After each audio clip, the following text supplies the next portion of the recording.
მოგესალმებით. დღეს რა ვიდეოც უნდა ჩავწერო და როგორ უმადურ ხალხსაც უნდა ვილაპარაკო. თქვენ ამ ხალხს ძალიან კარგად იცნობთ. და უმეტესობა ჩემს სამეგობროში მყოფი ამ ხალხს ჩემგან იცნობთ სამწუხაროდ. მოკლედ, დღეს იმ ერთ-ერთი პარტიის, რომელსაც 2022 წლიდან ხარს უჭერდი, სწორედ ამ პარტიის ერთ-ერთმა ლიდერმა ჯერ კიდევ 2024 წლიდან რო დაიწყეს ირიბად ჩემზე საუბარი, დღეს დააგვირგვინეს და უკვე სახელი და გვარით მომიწყვნეს პოსტი.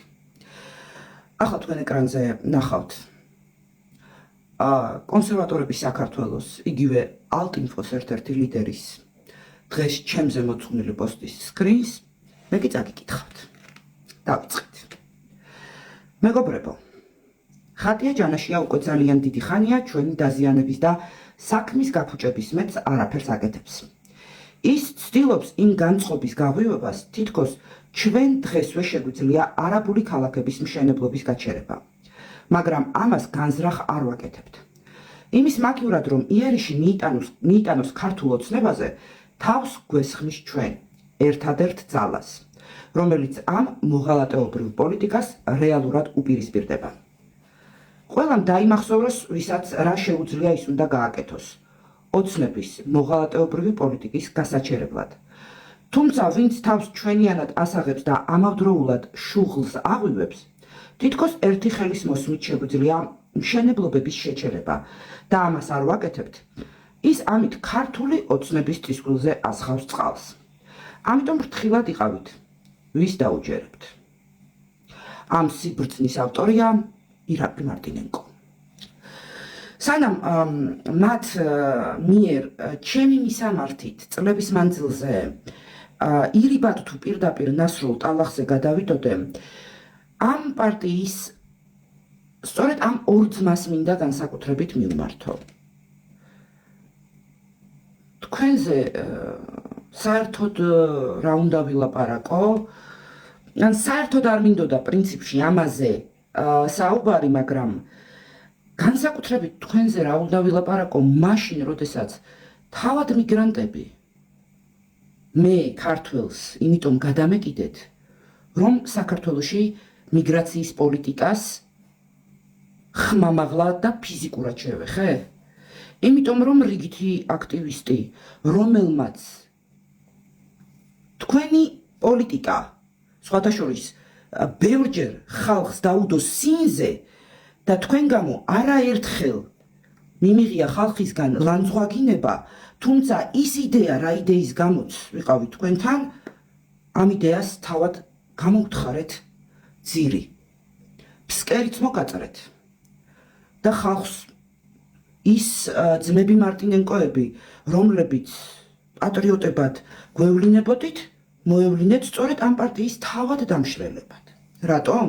იმიტომ რომ ის რა პოლიტიკასაც თქვენ ახლა აწარმოებთ და ის რისთვისაც მენდებთ ბრალს, რომ როგორ თუ ხატია ჯანაშია რიგითმა სამოქალაქო აქტივისტმა დაგვასწრო და გააკეთა შარშან 2025 წლის 29 ივნის საპროტესტო მსვლელობა არაბიზაციის წინააღმდეგ, როგორ თუ დიდგორის ჯვარი გამოიტანა, რომელიც სასაცილოდ არ ყოფნით კონსერვატორებს, თქვენ კონსერვატორ ბაშკაც ბიჭებს, ხმალი ჯვარი იგივე დიდგორის, რომელსაც წელიწადია საქილიკოდ იხსენიებთ თქვენს ეგრეთ წოდებულ გადაცემებში და სწორედ ეს ჯვარი გახდა პირველი დატაკების მიზეზი. რატომ? 2024 წლის 24 აგვისტოს, რა თქმა უნდა, მათ აჭარის კონსერვატორებიც იყვნენ, ბიჭები, რომლებსაც ახლა ვერ გაურკვევიათ უბრალოდ რა უნდათ, მაგრამ მაშინ ერთად ვიდექით კი. და სხვათა შორის მაშინ ძალიან კარგი ხატია ვიყავი და რა კარგი იყო ხატია, რომ ხარს უჭერდა, რადგან ხატიას ძალიან ბევრი ხალხი მოყავდა პარტიაში მხარდამჭერებად და პარტიის წევრებადაც კი გაწევრიანდა ეს ხალხი, მაშინ კარგი ვიყავი. თუმცა 2024 წლის 24 აგვისტოს, როდესაც ჯვარი აღვმართეთ, ჯერ გადაცემაში ნახსენები იყო როგორც დიდგორის ჯვარი. შემდეგ რა დავალება გაიცა და რაში გაიცვალა დიდგორის ჯვარი და რატომ შევარდა შოთა მარტინენკო საეთეროში და რატომ წააშლევინა გადაცემა და შემდეგ უკვე პოსტად დაადებინა, რომ ეს დიდგორის ჯვარი კი არა ხმალია და რა იყო ამის მიზეზი? წინასაარჩევნოდ თურქეთის ელჩის ბრძანებით მოთხრილ ჯვარზე და ნათრევ ჯვარზე არც ერთ გადაცემაში ხსენება რო არ ყოფილა მათ მიერ, ამაში დიდი კითხვის ნიშანია. მეტიც. 1 მაისს სწორედ შოთა მარტინენკომ და ირაკლი მარტინენკომ ახლა სულ რაღაც ერთი თვის წინ გაურკვევლობაში მყოფი, არ ვიტყვი სექტა თქო, იმიტომ რომ მაგათაც რაღაც ისჯერათ. და მაგენც ასე მინდა მჯეროდეს, რომ შეცდომაში არიან. ათქმევინეს, რომ თურმე მე დიდგორის ჯვარი რო აღვმართე, ეს ბიჭების საწინააღმდეგოდ იყო გაკეთებული და რომ თურმე ოცნებას მიმოვათხრევინე და ვათხრევინე ეს ჯვარი. ხო საოცრებავ, მაგრამ კიდე ერთი კითხვა მაქვს ამ ორ ძმასთან. თქვენ რა უნდა გელაპარაკოთ, ან რაზე უნდა ვილაპარაკოთ თქვენთან საერთოდ? როცა თავად მიგრანტები თქვენს ქვეყანას ბოლიაზდის და მე ქართველს მეუბნებით, არაბიზაციის თემა ჩვენი ექსკლუზივია და შენ რა უფლებით იბრძვი ამის წინააღმდეგო? რა ვიცი. მოკლედ გავაგრძელებ. 2025 წლის 29 ივნისი. დღე, როდესაც ქართველი ხალხი მართალია მცირე რიცხოვანი, მაგრამ იმაზე მეტი და ბევრად მეტი, ვინმე 10 მაისი იყო. შოთა მარტინენკო, რომელიც ესე რიხით იძახის. აქციასთან დაკავშირებით ბევრი წერს კომენტარებში გწერენ მაგაზრს გამოთქვამენ, რომ ბევრს წარმოუდგენია, რომ ბრძოლის ფორმა არის მარტო აქცია და მეტი სხვა არაფერი. მეგობრებო, ერთი რაღაცა უნდა გვესმოდეს. ჩვენ როცა გარყვნილების პროპაგანდას ვებრძოდით, მაშინ თუ ვინმე ჩაატარა ამის წინააღმდეგ იმდენად ეფექტური აქციები, რომ სინამდვილეში გადაწყდა ეგ დღის წესრიგი, ჩავატარეთ ჩვენ. ან მაგ საქმეში რაღაცა გვესმის. უბრალოდ გაიხსენეთ, რომ ამ აქციებს რაც ყოველდღიურ რეჟიმში აი ეს პრობლემა დგას და მოდი ხვალე ჩავატაროთ და ზეგაც ჩავატაროთ, ეგრე კი არ ვაკეთებთ.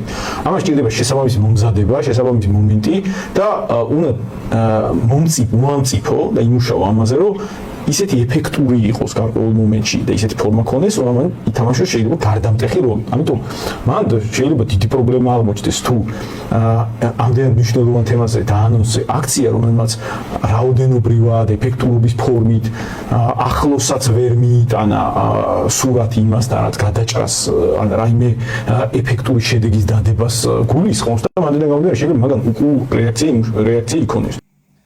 აი ეს ადამიანი პატრიოტიზმში მე მეჯიბრება, როცა კლავაც ხაზგასმით ვიტყვი, თავის ქვეყანას ბოლიაზდის და მე მიკრძალავ საქართველოსთვის ბრძოლას. ეხლა მინდა ერთი ლეგიტიმური კითხვა დავსვა. თუ კი აქციისთვის ესე გენერალურად უნდა მოემზადო, მაშინ 1 მაისს 10 მაისისთვის ნაჩქარევად და ნაუცბათევად რატო დაგეგმეთ აქცია? რა იყო მიზეზი? თუ კი ნაჩქარევი აქცია ამარგინალებს, ანუ თქვენ სოციალურ თემებზე აქციის გამარგინალება გინდოდათ? სულ რაღაც ასოციკაციც არიდექით მანდ. ანუ გაამარგინალეთ? მეორე. 1 მაისს რო დააწყებინეთ ჩემი ლანძღვა TikTok-ზე. მთელი 2 კვირა რომ მიდიოდა ლანძღვა გინება. მან სხვათა შორის თქვენი სახელები იქნა ნახსენები. თუმცა ჩემთან ერთად, როდესაც თეკლა გოგავასაც გადაჰკარით და საშინელებები აუგორეთ და როდესაც მე მიუმართე პარტიის თავმჯდომარეს, რომ შეეჩერებინა პარტიის წევრი ქალები, შეეჩერებინა ის პარტიის წევრი კაცებიც და ეთქვა მათთვის, რომ ეს პარტიას ურტყავს და პარტიის სახელით გულანძღავდნენ ჩვენ. პასუხი იყო, ჩვენ ქალების საქმეში არ ვერევითო, მაგრამ აქაც ჰოის აოცრებავ. მაგ ქალებთან სტრიმებზე ადიოდა პოლიტსაბჭოს ერთ-ერთი წამყვანი წევრი, გიორგი კარჭაული და აქაც ლეგიტიმური კითხვა მიჩნდება. ქალების საქმეში თუ კონსერვატიული პარტიის წევრი კაცები არ ერევით, კარჭაული რა იყო, ტრანსგენდერი იყო? თუ არის?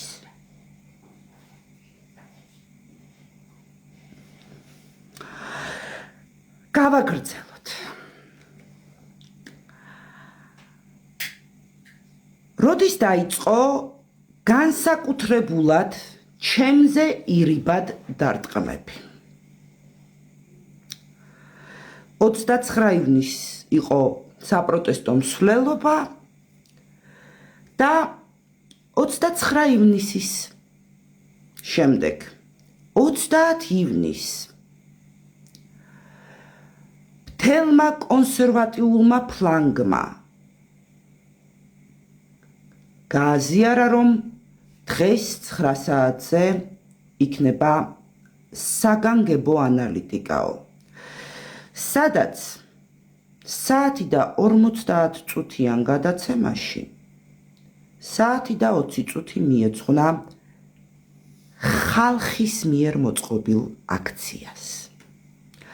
მოდი ვნახოთ ნაწყვეტები და თუ კი ვრცლად ვინმეს დაგაინტერესებთ, ამასაც აუცილებლად მოგაწვდით. რო წარმოვიდგინოთ, რომ იარაღი გვაქვს და ვის უნდა მივცეთ ეს იარაღი ხელში, მაგას წვეთ და გადავწყვიტეთ, რომ იარაღი მივცეთ ვიღაცა ერთ-ერთ ჩვენგანს და მერე აღმოჩნდა, რომ იმან ის იარაღი ჩვენ წინააღმდეგ გამოიყენა. ხო? მაგ სიტუაციაში უნდა გვესმოდეს, რომ გაგვირთულდა სიტუაცია. ანუ ეხა იმ იარაღის წართმევა, ის იარაღი რატომაც იყენებს ჩვენს წინააღმდეგ, ამ ყველაფრის გამოსწორება კიდევ უფრო ძნელი გახდა, ვიდრე ჯერ რომ არ გქონდა იარაღი მიცემული იმ დროსთან შედარებით. ამიტომ რას არა გვაქვს დრო გეთანხმებით, მაგრამ ჩვენ თუ სწორი ნაბიჯების გადადგმა არ დავიწყებთ, ეგ დრო კიდევ უფრო სწრაფად გავა. და კიდევ უფრო სერიოზულ პრობლემებამდე მივა ეს ქვეყანა, სხვა კიდევ უფრო სერიოზულ პრობლემებამდე მივა. ამიტომ სწორი ნაბიჯების გადადგმა არის გამოსავალი. ჩვენ უნდა შევძლოთ და დავიწყოთ სწორი ნაბიჯების გადადგმა ამ საკითხში. და ამ საკითხში თუ დაფიქსირდება ძალიან მაღალი ლეგიტიმაცია მოსახლეობის მხრიდან, მე ვიცი ის, რომ რა არ უნდა შეგვეშალოს, იცით, მოსახლეობაში პროტესტი და განწყობა უმრავლესობაში უკვე ეს არის, რასაც ვლაპარაკობ. მაგრამ სისტემა და ხელისუფლება მაგ განწყობის დაბნევით, მაგ ენერგიის გაფანტვით არის დაკავებული და ის რომ არ იყოს ეფექტური პროტესტი, მაგით არის დაკავებული. ეს რომ ეფექტური იყოს ეს ყველაფერი, ამას სჭირდება სწორი ნაბიჯები და ორგანიზებული ქმედება. რასაც ჩვენ ახლა ვაკეთებთ, ზუსტად მაგას ემსახურება. ეს თუ იქნება ერთიანი გეგმა ზომიერი მოქმედება, მაშინ ეს იქნება ეფექტური. მაგრამ ეს თუ იქნება დაგსაქსული, იგივე პოზიციაზე მყოფი, უბრალოდ დაგსაქსული ხალხი, რომ აი ეს უნდა გაკეთდეს, ზოგი იმას ისე ფიქრობს, ზოგი ამას ასე ფიქრობს, ეგ არის ამაზე ორიენტირებული. ეგ იქნება ერთმანეთის ჭამაზე და არა ეფექტური ქმედებები. ამიტომ, რასაც ვაკეთებთ, ემსახურება ამ საქმის გადაჭრისთვის აუცილებელ ნიადაგის და საფუძველის ჩაყრას. თუკი თქვენ თითოეული თქვენგანის ხმას არ შეისმენენ და იმ მოთხოვნებს, რაც დღეს გვაქვს, არ შეასრულებენ, შვიდობიანი მსვლელობა გახდება დიდგორი. დავამატებ რა, შეიძლება ზოგიერთ თქვენგანს წარმოუდგენია, რომ აქ ხმალი უნდა იშიშვლოს და ბახტრიონი უნდა მოაწყოს. მან თავზე ნაცრის დაფრის გარდა არსებობს ასე ჩვეულებრივი ფსიქოლოგიური საინფორმაციო მეთოდოლოგია, რასაც ხელისუფლების და სუსის კონკრეტული ბოტები და ტროლები ასრულებენ. დემორალიზებითომ შენიანია, ვითომ შენი პოზიციიდან ლაპარაკობს, ოღონდ ხელს გიშლის. ეგ რაც ჩვეულებრივია აი რაღაც ჯერ მაგალი გემოვიყრო როდესაც რაღაც არ მოწონს ხელისუფლებას მან ხელისუფლება ეგრე კი არ მოქმედებს რაღაცა შუბლით დაგეჯახოს ვიღაცები ეგრეც მოქმედებენ მაგრამ ვიღაცა შემოდის და ვითომ შენიანია ეროვნულ ფლანგზე ვარ მეც მაგრამ რა დროს პარტია თქვენ ეგ პარტიული ქულების დასაწერად გინდა ბიჭო დეპილი ხო არა პარტიული ქულის დასაწერად მინდა კი რატო იცი პარტიის ამოცანაა პოლიტიკური ქულები ჩაიწეროს ისეთ თემაზე აქტიურობით რომელიც მისთვის მნიშვნელოვანია და ხალხისთვისაც მნიშვნელოვანია ანუ რომელი ხალხისთვისაც ეს მიგრაციის თემა მნიშვნელოვანია მაგ თემაზე პოლიტიკური ქულებიც უნდა ჩაეწეროს პარტიას ამ პარტიის საქმეთაც უნდა გაფორმდეს და ეგ სწორი მიდგომა პოლიტიკურად ანუ და ვინ საკითხს ეგრე აკეთებს რომ პარტია არ გვინდა ეგ არის გავნებრივი სუსის და ჩვეულებრივი აგენტურა პარტია სანამ მამებს გადავცემდა მიკროფონს მე ნათქვამი მქონდა რომ მიკროფონთან ვერავინ ვერ მოვა ვერც ერთი პოლიტიკოსი ვერც ერთი პარტიის წარმომადგენელი რადგან ეს დღე არის ქართველი ხალხის დღე ერთხელ მაინც დაძახების გარეშე ხო უნდა გამოვიდეთ და დავიცვათ ჩვენი ძილი საქართველო ხო და ეს დღე ქართველებისა და აქ მყოფი თითოეული ქართველი დღევანდელი დღის ინიციატორია და ჩვენ ამ დღეს ამ დღით არ ვასრულებთ ოცნება მე ხუთიანზე მოახერხა ანუ შექმნა ისეთი განწყობა რომ პარტიული არაფერი არ ვარგა სხვათა შორის პარტიო ვარ ეგ დებილობა ბიჭო ჩვენ ფლანგზეც არის რა ხო აი ეგეთი უკიდურესი შტერობა ჩვენ ფლანგზეც არის პარტიულობის დრო რა პარტიულობა ბიჭო პოლიტიკა კეთდება პარტია რა თქმა უნდა კაცო პოლიტიკა თუ არ გინდა ოცნება რა არა ოცნება პარტიულად ხო ინარჩუნებს ძალაუფლებას პარტია არის ძალაუფლებაში მოსვლის და შენარჩუნების ერთადერთი ინსტრუმენტი. ამიტომ ნებისმიერი საუბარი არა პარტიული, ეგ არის ხელისუფლების და სპეცსამსახურების მიერ შემოგდებული ნარატივი, იმისთვის რომ ვერასოდეს ვერ შეუქმნა რეალური პრობლემა ოცნების ძალაუფლებას. გარდა ამ ნალაპარაკებისა, მთელი ერთი წლის მანძილზე, მათ შორის 10 მაისს ახლა რო დაგეგმეს აქცია სწორედ 9 მაისს წინა დღეს კვლავაც გადაჰკრეს დიდგორის ჯვარს და ირაკლი მარტინენკომ მოდით ვიხილოთ ვიდეო. დაგვიდექით გვერდით. ეგ ლაპარაკები ზოგადად საით არის იცი მიმართული, ეგ აზრი არა აქ ლაპარაკები.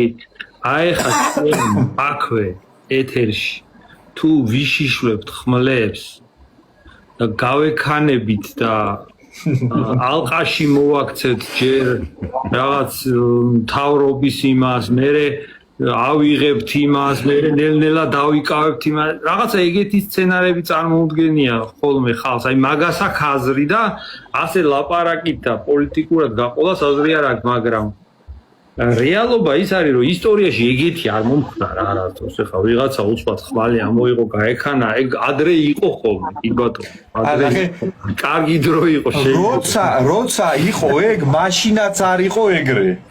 ების განწყობას კარგად ხვდება. არ გეგონოთ რომ ვერ ხვდება. ძალიან კარგად იცის რა მოწონს ხალხს რა. როგორც კი მაგას იგრძნობს საკმაოდ ადრინდელ ეტაპზე, როცა ჯერ თლათ ეს გაცხადებული არ არის მასიურად, ხო? საკმაოდ ადრინდელ ეტაპზე ქართული ოცნება ადაპტირებას მოახდენს და რეაგირებას მოახდენს მაგაზე, რომ არ გამოვა და იტყვის, აი, ხალხო, ეხლა მივიღეთ კანონი, რომელიც ზღუდავს, თვითონვე შეეცდება, მაგ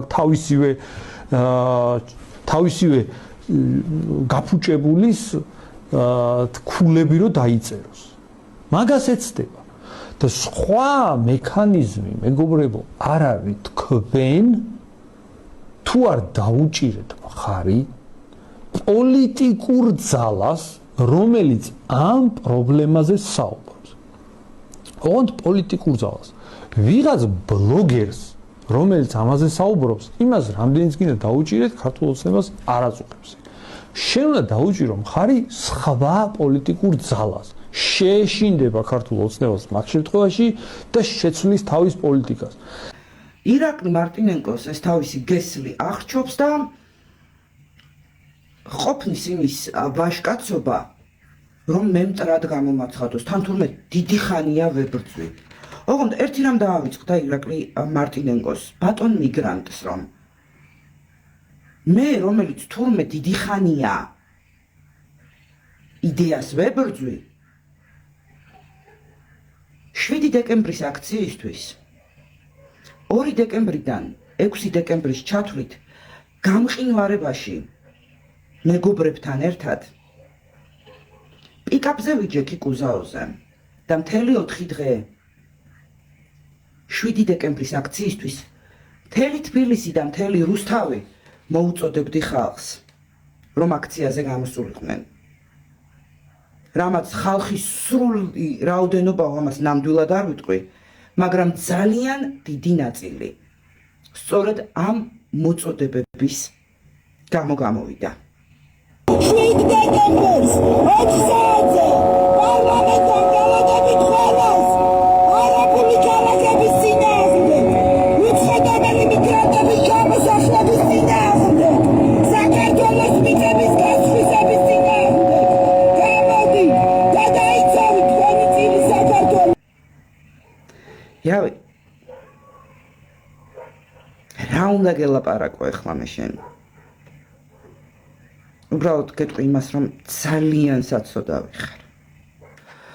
ასევე მაგ არქივში თუ დააკვირდით, პარტიის თავმჯდომარე, ოღონდ ვის დავალებას ასრულებს, მე კი ვიცი, თქვენ თუ მიხვდებით, კარგი იქნება.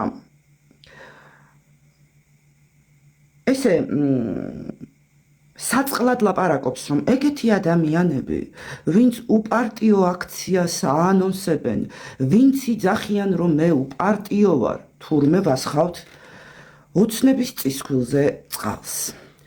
დღევანდელ პოსტშიც, პარალელი რო გავავლოთ და გაგიადვილდეთ, მიხვედრა, ირაკლი მარტინენკო ესე მიმითითებს მე, რომ თურმე ოცნების ოფისებთან უნდა მივიდე, კაცო, და იქ უნდა მოვაწყო პარტიები. მაშინ კიდევ ერთი მრავალ ლეგიტიმურ კითხვათაგან, კიდევ ერთი ლეგიტიმური კითხვა მაქვს, ბატონო მიგრანტო.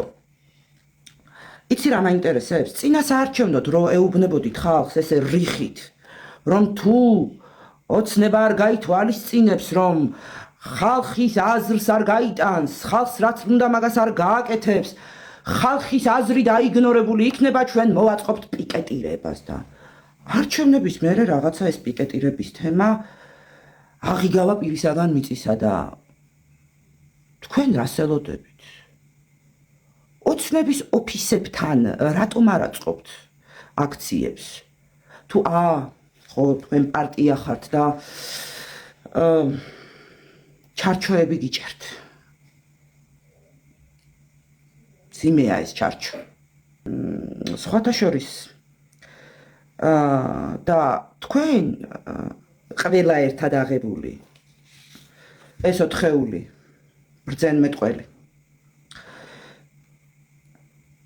რა ვიცი, მე მადანაშაულებთ ადამიანს, რომელიც ღია და პირდაპირ ყოველგვარი ბატონობის გარეშე მოიხსენიებ ბიძინა ივანიშვილს და რავი, თქვენთვისაა ბატონი ბიძინა, თორე ჩემთვის არც არასდროს არ ყოფილა ბიძინა ბატონი. ხო და რა ვიცი, აბა რა ვიცი. ეხლა ალბათ მეტყვით, რომ ეს უბრალოდ ეთიკის საკითხია და სუბორდინაციას იცავთ. და რავი, თქვენ სუბორდინაციას იქ არ იცავთ, სადაც უნდა იცავდეთ, ხალხთან. აი სწორედ იმ ხალხთან, რომლებიც სიცოცხლის ფასად გედექით გვერდში, რომლებსაც თავი არ დაგვიზოგავს. პირადად მე, რომელიც ვარ უპარტიო და ვარ სამოქალაქო აქტივისტი, ყოველთვის ღიად გიჭერდით მხარს.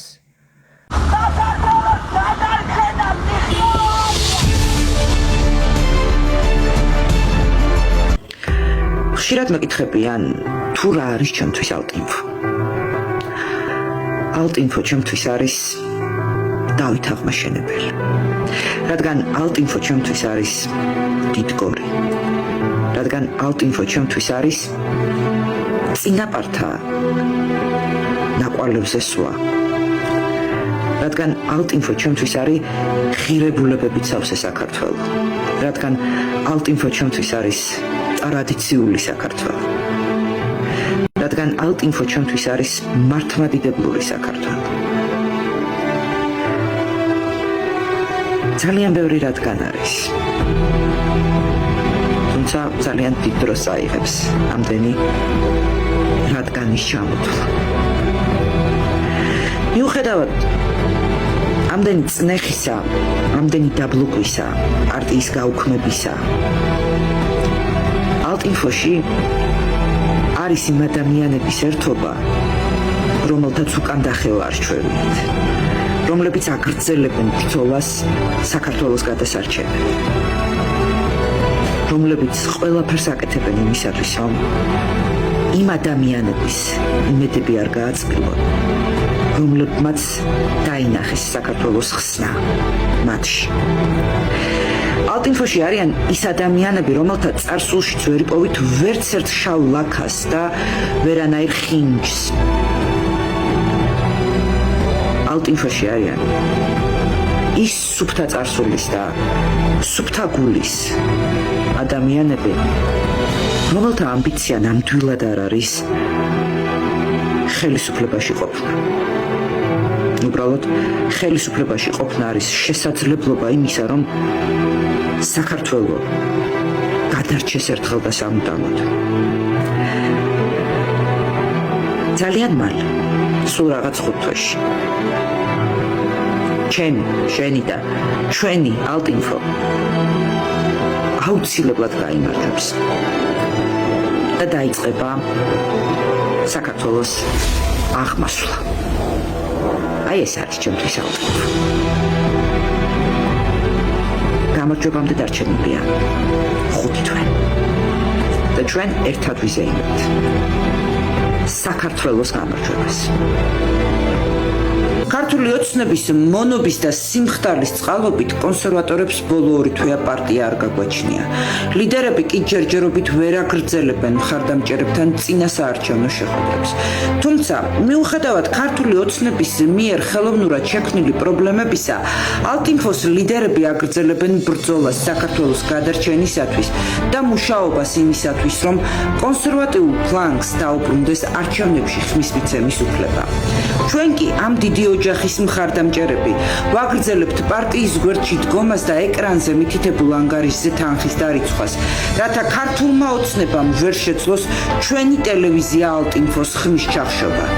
ალტინფო, ჩემი, შენი, ჩვენი ტელევიზია, ხოლო პარტია კონსერვატიული მოძრაობა ჩვენი არჩევანია და ჩვენ აუცილებლად გავიმარჯვებთ. თქვენ გამო გავაკეთე ბლოგი ემიგრანტების ხმა. თქვენ გამო ღიად უპარტიო ადამიანი, კიდე ხაზგასმით ვამბობ, სამოქალაქო აქტივისტი და ბლოგერი. კონსერვატიული ალტინფოს დროშით და რუპორით დავდიოდი ქუჩა-ქუჩა და ხალხს მოუწოდებდი თქვენთვის დაეჭირა მხარი. მე ვიყავი ის ადამიანი, რომელმაც ძალიან ბევრჯერ თქვენი გასაკეთებელი გააკეთა და სხვათა შორის თქვენ ხართ ის ადამიანები, რომლებმაც სწორედ აი ამ რამოდენიმე თვის წინ სამოქალაქო აქტივისტის მიერ უპრეცედენტო თემაზე, რასაც ქვია მეჩეთზე მინარეთის მოხსნა, კრინტი არ დაგიძრავთ. თქვენ ხართ ის ადამიანები, რომლებაც შარშან 29 ივნისის საპროტესტო მსვლელობისთვის კრინტიც კი არ დაძარით და სხვათა შორის აქაც უპრეცედენტო რამე მოხდა. პარტიის თავმჯდომარე თავად მოვიდა მსვლელობაზე და თავადვე გაამარგინალა. ყოველ შემთხვევაში ეცადა გაემარგინალებინა ეს აქცია. ახლა ალბათ მკითხავთ ხალხი, რატომ აქამდე არ ვილაპარაკე ამ ყველაფერზე? სწორედ იმიტომ არ ვილაპარაკე ამ ყველაფერზე აქამდე, რომ ხალხი არ ჩამეყენებინა ნიჰილიზმში, რომ ხალხი არ ჩამეგდო იმ ნიჰილიზმში და ხალხისთვის არ გამექრო ის ერთადერთი იმედი, რასაც ქვია იდეის ირგვლივ ეროვნული კონსერვატიულად მოაზროვნე ხალხის შეკრება. სწორედ ის ხალხი არ ჩავაგდებ ამ ნიჰილიზმში, რომელსაც თქვენ ყოველთვის იგნორს უკეთებთ და დიახ, 29 ივნისს გამოსული ხალხიც, აი ეს იყო თქვენი გაღიზიანების მიზეზი. ხალხის, რომელმაც მოაწყო საპროტესტო მსვლელობა არაბიზაციის წინააღმდეგ. და ბოლოს, გრცხვენოდეთ უმადურებო, რადგან სწორედ თქვენ ხართ ის ქვეყნის მოღალატე და ერის მოღალატე ადამიანები, რომელთაც გსურთ ხალხს, რომლებიც გენდოთ ჩაუკლათ ის ერთადერთი იმედი, რისთვისაც გენდოთ იდეა. თქვენ ხართ ის ადამიანები, რომლებიც უკვე ხიად გადახვედით ხალხის ლანძღვაგინებაზე და მოღალატეებად შერაცხვაზე. თქვენ ხართ ის ადამიანები, რომლებსაც არაფრად მიგაჩნიათ ხალხი. და ახლა გეუბნებით თქვენ იმ 10 ტყვიიდან ერთი რო გაქვთ მტერისთვის დატოვებული, შეგიძლიათ 10-ვე დაიხალოთ. რადგან სწორედ თქვენ ხართ ამ ქვეყნის მტრები და გამყიდველები. ახლა კი იმედს ვიტოვებ, რომ ჩაწყნარდებით, რადგან ის არქივი, რაც ახლა ხალხს ვანახე, ეს არაფერია იმასთან შედარებით, რაც კიდევ მაქვს. და იმედს ვიტოვებ, რომ არ დამადებინებთ, რადგან ეს იქნება თქვენს კუბოზე ბოლო ლურსმნის დაჭედება. აბა ბედნიერად.